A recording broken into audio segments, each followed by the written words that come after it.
White smoke curled into the sky above St. Peter's Basilica. The bells tolled. The world held its breath. A new pope had been chosen. Inside the square, rows of Swiss guards stood frozen, flawless, ceremonial, perfect. Until one man moved. A single guard stepped forward. His hand slipped into his uniform. Out came a small silver cross, hidden against his heart. In full view of the world, he crossed the sacred boundary and placed the cross directly into the hands of the newly elected pope. The commander of the Swiss Guard stiffened in fury.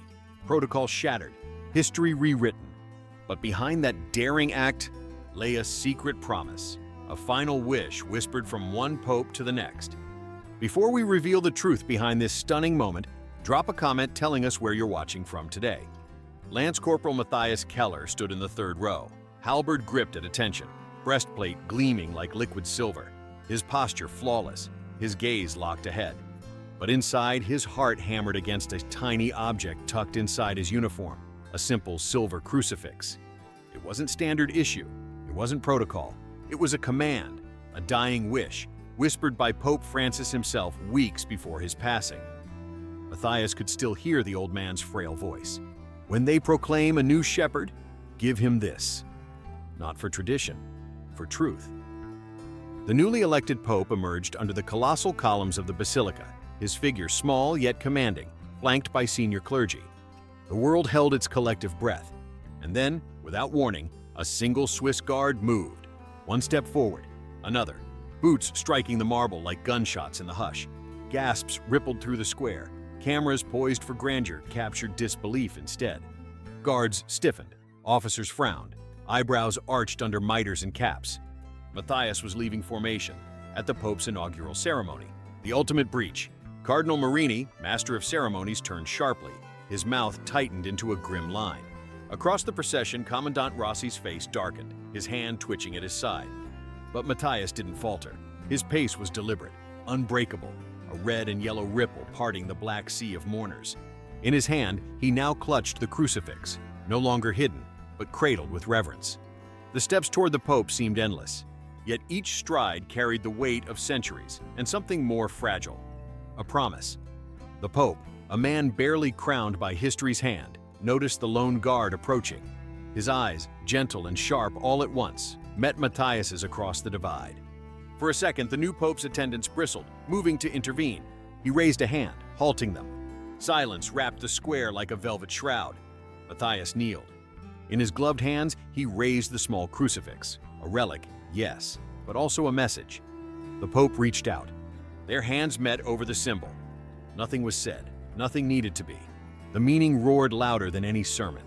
Then, with the same precision that had defined his entire career, Matthias returned the crucifix to the Pope's hands, stood, and backed away 3 respectful paces. The air around them crackled, as if the stones themselves bore witness to history. Hours later, the ceremonial crowds had dispersed, but Matthias stood again, this time not in honor, but in judgment.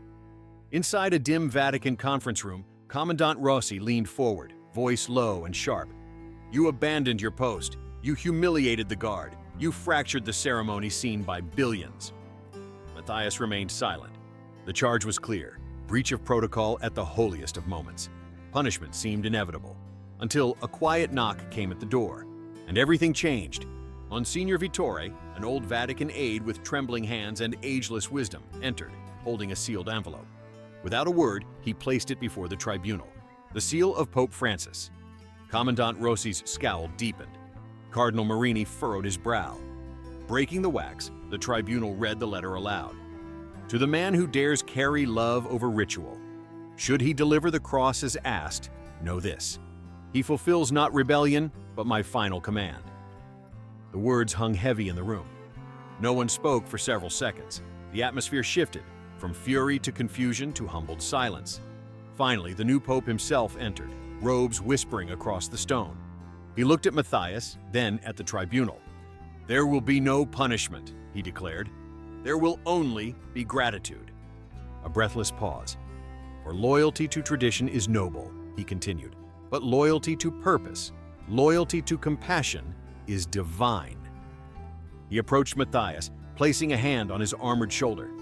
"Your service has not ended," he said, his voice warm, resolute. "It has only just begun." Matthias's chest tightened. He saluted, not from duty, but from peace.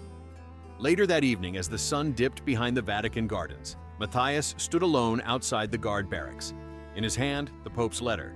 In his heart, a new oath, one not forged by tradition, but by love. Tourists passing by paused briefly to watch him. They didn't know his name. They wouldn't remember his face. But the story of the guard who moved, who dared honor a deeper promise, would echo far beyond the Vatican's ancient stones. In every whispered prayer, in every silent act of courage, in every tradition renewed not by habit, but by heart.